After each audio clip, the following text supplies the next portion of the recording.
السلام علیکم ورحمۃ اللہ وبرکاتہ۔ آج ہم سورۃ آل عمران کی آیت نمبر 110 سے 121 آیات تک کا مطالعہ کریں گے۔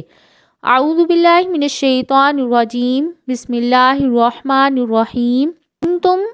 تم خیرہ بہتر امت اخرجت نکالی گئی ہو، للناسی لوگوں کے لیے، تأمرون تم حکم دیتے ہو، بالمعروف اچھائی کا، وتنہون اور تم روکتے ہو، عن المنکر برائی سے، وتؤمنون باللہ اور تم ایمان لاتے ہو اللہ پر، ولو اور اگر آمنا ایمان لاتے، اہل الکتاب اہل کتاب، لکانا خیر لہم البتہ ہوتا بہتر ان کے لیے، منہم ان میں سے، المؤمنون مؤمن ہیں، واکثرہم اور اکثر ان میں سے، الفاسقون فاسق ہیں۔ یہ امت ہر امت سے بہتر ہے انہی دو صفات میں، امر بالمعروف یعنی جہاد اور ایمان یعنی توحید کی پابندی اس قدر اور کسی دین میں نہیں ہے۔ ان دو صفتوں میں سے پہلے ایک اور صفت کا بھی تذکرہ آیا ہے اور وہ یہ ہے اخرجت للناسی، یعنی یہ امت پیدا ہی لوگوں کی خیر خواہی اور اصلاح کے لیے کی گئی ہے۔ یاد رہے امر بالمعروف اور نہیں عن المنکر سے مراد جہاد ہے، وہ ہاتھ سے ہو یا زبان سے یا دل سے۔ حضرت ابو ہریرہ رضی اللہ تعالیٰ عنہ نے اس آیت کی یہی تفسیر بیان کرتے ہوئے فرمایا، تم لوگوں کے حق میں تمام لوگوں سے بہتر ہو کہ ان کی گردنوں میں زنجیریں ڈال کر لاتے ہو حتیٰ کہ وہ اسلام میں داخل ہو جاتے ہیں۔ رسول اللہ صلی اللہ علیہ وآلہ وسلم نے فرمایا، تم 70 امتوں کو پورا کر رہے ہو جن میں سے تم اللہ تعالیٰ کے ہاں سب سے بہتر اور سب سے معزز ہو۔ لن یضروکم ہرگز نہیں نقصان پہنچا سکیں گے تمہیں، الا مگر اذن معمولی تکلیف، وَإِن یُقَاتِلُوکم اگر وہ جنگ کریں تم سے، یولوکم الادبار وہ پھیر لیں گے تم سے پشتیں، ثم پھر لا ینصرون نہیں وہ مدد کیے جائیں گے۔ معمولی تکلیف سے مراد کیا ہے؟ زبانی بہتان تراشی اور سازشیں ہیں، مگر میدان میں تمہارے مقابلے میں ٹھہر نہیں سکیں گے، اور ایسا ہی ہوا۔ یہود کو مسلمان کے مقابلے میں ہر جگہ شکست ہوئی اور رسوائی کا منہ دیکھنا پڑا۔ ضربت مسلط کر دی گئی ہے، علیہم ان پر، الذلۃ ذلت، اینما جہاں کہیں، ثقفوا وہ پائے گئے، الا مگر بحبل من اللہ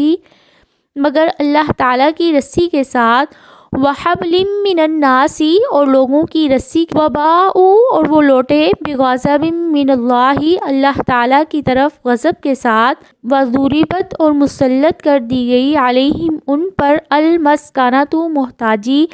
ذالک یہ بانہم اس وجہ سے ہے، کانوا وہ تھے، یکفرون کفر کرتے، بآیات اللہ اللہ تعالیٰ کی آیات کا، ویقتلون اور وہ قتل کرتے، الانبیاء نبیوں کو، بغیر حق بغیر حق کے، یہ بما اس وجہ سے ہے، عصوا انہوں نے نافرمانی کی، وکانوا اور تھے وہ، یعتدون حد سے بڑھ جاتے۔ مغلوب ہونے کے ساتھ ہی ان پر ذلت بھی مسلط کر لی گئی ہے۔ سورۃ بقرہ کی آیت نمبر 61 میں یہود کی اس ذلت سے بچاؤ کی دو صورتیں بیان کی گئی تھی۔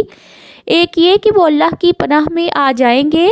جس کا مطلب یہ تھا کہ وہ اسلام قبول کر لیں۔ دوسری صورت یہ تھی کہ لوگوں کی پناہ ان کو حاصل ہو جائے گی۔ اس کے دو مفہوم ہیں، ایک یہ کہ اسلامی مملکت کی بجائے عام مسلمان ان کو پناہ دیں گے، جیسا کہ ہر مسلمان کو یہ حق حاصل ہے کہ مسلمان حتیٰ کہ کسی عورت کی دی ہوئی پناہ کو بھی رد نہ کیا جائے۔ دوسرا یہ کہ کسی بڑی غیر مسلم طاقت کی پشت پناہی انہیں حاصل ہو جائے گی۔ لیسو نہیں ہے، سواء برابر، من اہل الکتاب اہل کتاب میں سے، امتن ایک جماعت، قائمتن جو قائم ہے حق پر، یتلون وہ تلاوت کرتے ہیں، آیات اللہ اللہ تعالیٰ کی آیات کی، آناء اللیل رات کی گھڑیوں میں، وہم یسجدون اور وہ سجدہ کرتے ہیں۔ اہل کتاب کی اکثریت فاسق ہے، مگر سب اللہ تعالیٰ فرما رہے ہیں ایک جیسے نہیں ہے۔ ان میں سے کچھ لوگ ایسے ہیں جو ایمان لے آتے ہیں،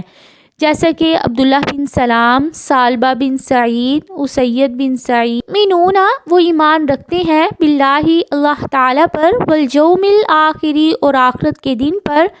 ویأمرون، اور وہ حکم دیتے ہیں بالمعروف، نیکی کا، وینہون، اور وہ روکتے ہیں عن المنکر، برائی سے، ویسارعون، اور وہ جلدی کرتے ہیں فی الخیرات، نیکیوں میں، واولئک، اور یہی وہ لوگ ہیں من الصالحین، جو صالحین میں سے ہیں۔ یہ یہود پر طنز ہے کہ جن لوگوں کو تم برا کہتے ہو ان میں سے تو یہ نیک و صاف ہیں، وہ تو صالحین میں سے ہیں۔ وما یفعلوا، اور جو بھی وہ کریں گے، من خیر، بھلائی میں سے، فلن، پس ہرگز نہیں، یکفروہ، نہیں ناقدری کی جائے گی اس کی، واللہ، اور اللہ تعالی، علیم، خوب جاننے والے ہیں، بالمتقین، متقی لوگوں کو۔ اللہ تعالیٰ نے فرمایا کہ جو لوگ بھی ایسا کریں گے ان کی بالکل بھی ناقدری نہیں کی جائے گی، انہیں صرف ان کے بعد کے نیک اعمال کا ثواب بھی نہیں ملے گا بلکہ اسلام میں داخل ہونے سے قبل کی نیکیوں کا اجر بھی حاصل ہوگا۔ جیسا کہ ایک حدیث میں ہے، 3 آدمیوں کو دوہرا اجر ملے گا، ان میں سے ایک اہل کتاب میں سے وہ شخص جو اپنے نبی پر ایمان لایا اور پھر مجھ پر بھی، تو اسے دوہرا اجر ملے گا۔ دوسرا وہ غلام جو کسی کی ملکیت میں ہے، اللہ کا حق ادا کرتا ہے اور اپنے مالکوں کا بھی، اس کے لیے بھی دوہرا اجر ہے۔ تیسرا وہ آدمی جس نے اپنی لونڈی کو ادب سکھایا اور اچھا ادب سکھایا، پھر اسے آزاد کر کے اس سے نکاح کر لیا، تو اس کے لیے بھی دوہرا اجر ہے۔ ان الذین، بے شک وہ لوگ، کافروا، جنہوں نے کفر کیا، لن، ہرگز نہیں، تغنیا، کام آئے گی، عنہم، ان کے، اموالہم، ان کے مال، ولا اولادہم، اور نہ ہی ان کے اولاد، من اللہ، اللہ تعالیٰ کی طرف سے، شیئن، کچھ بھی، واولئک، اور یہی وہ لوگ ہیں، اصحاب النار، جو آگ والے ہیں، ہم فیہا خالدون، وہ اس میں ہمیشہ رہنے والے ہیں۔ عام طور پر مصیبت کے وقت اولاد انسان کے کام آتی ہے، مگر اس وقت کفار کی اولاد ان کے کسی کام بھی نہیں آئے گی۔ مثلو، مثال، ما، اس کی، جو، ینفقون، وہ خرچ کرتے ہیں، فی ہذہ الحیات الدنیا، اس دنیا کی زندگی میں، کمثل، مانند ہے، ریح، ہوا کے، فیہا، جس میں، صرٌ، سخت سردی ہو، اصابت، وہ پہنچے، حرث، کھیتی کو، قوم، ایک قوم کی، ظلموا، جنہوں نے ظلم کیا ہو، انفسہم، اپنے نفسوں پر، فاہلکتہ، تو اس نے ہلاک کر دیا اسے، وما ظلمہم اللہ، اور نہیں ظلم کیا ان پر اللہ تعالیٰ نے، ولکن انفسہم یظلمون، لیکن وہ اپنے آپ پر ظلم کرتے ہیں۔ اس آیت میں کافر کے صدقہ اور خیرات اور رفاہی کاموں کو آخرت میں بے فائدہ اور ضائع ہونے کے اعتبار سے ان لوگوں کی کھیتی سے تشبیہ دی ہے جنہوں نے اپنی جانوں پر ظلم کیا، جو کھیتی دیکھنے میں سرسبز و شاداب نظر آئے، لیکن یکایک سخت سرد ہوا چلے اور اسے تباہ کر کے رکھ دے۔ یہی حال کفار کے صدقہ اور خیرات کا ہے، وہ چونکہ ایمان اور اخلاص کی دولت سے محروم ہیں۔ یا ایھا الذین آمنوا، اے ایمان والو، لا تتخذوا، نہ تم بناؤ، بطانۃ، دلی دوست یا رازدان، من دونکم، اپنے علاوہ، لا یألونکم، نہیں کمی کریں گے تم میں سے، خبالاً، کسی خرابی کی، ودوا، وہ دل سے چاہیں گے، ما عنتم، کہ تم مشکل میں پڑ جاؤ، قد تحقیق، بادت البغضاء، ظاہر ہو گیا بغض، من افواہہم، ان کے منہوں سے، وما تخفی، اور جو چھپاتے ہیں، صدورہم، ان کے سینے، اکبر، زیادہ بڑا ہے، قد تحقیق، بیشنہ، ہم نے واضح کر دیا، لکم، تمہارے لیے، الآیات، نشانیوں کو، ان کنتم تعقلون، اگر تم عقل رکھتے ہو۔ اس میں کفار کی طرف میلان اور ان کی دوستی سے اللہ تعالیٰ نے منع فرمایا ہے۔ مسلمانوں میں سے کچھ آدمی یہودیوں سے میل جول اور تعلقات رکھتے تھے کیونکہ اسلام سے پہلے وہ آپس میں ہمسائے اور حلیف تھے۔ اللہ تعالیٰ نے یہ آیات نازل کر کے انہیں اپنے اندرونی اور دلی دوست بنانے سے منع فرمایا ہے۔ انتم خبردار تم اولائی وہ لوگ ہو تحبونہم تم محبت رکھتے ہو ان سے، ولا یحبونکم اور نہیں وہ محبت رکھتے تم سے، وتؤمنون اور تم ایمان رکھتے ہو بالکتابی کتاب پر، کلہ ساری کی ساری، وَإِذَا اور جب لقوکم وہ ملاقات کرتے ہیں تم سے، قالوا وہ کہتے ہیں آمنا ہم ایمان لائے، وَإِذَا اور جب خلو وہ علیحدہ ہوتے ہیں، عزو وہ کاٹتے ہیں، علیکم تم پر، اناملا انگلیاں، من الغیظ غصے سے،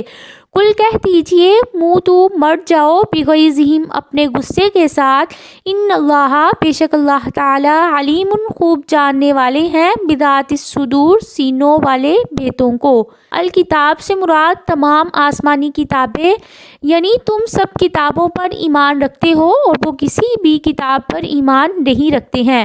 پھر بجائے اس کے کہ تم ان سے نفرت کرو الٹا ان سے دوستی کرتے ہو، وہ بجائے دوستی کے تم سے دشمنی رکھتے ہیں۔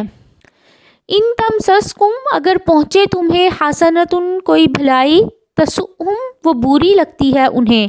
وَإِن تُصِبْكُمْ اور اگر پہنچے تمہیں سیئۃ کوئی برائی، یفرحوا وہ خوش ہوتے ہیں، بہا اس پر، وَإِن اور اگر تصبروا تم صبر کرو، وَتَتَّقُوا اور تم تقوی اختیار کرو،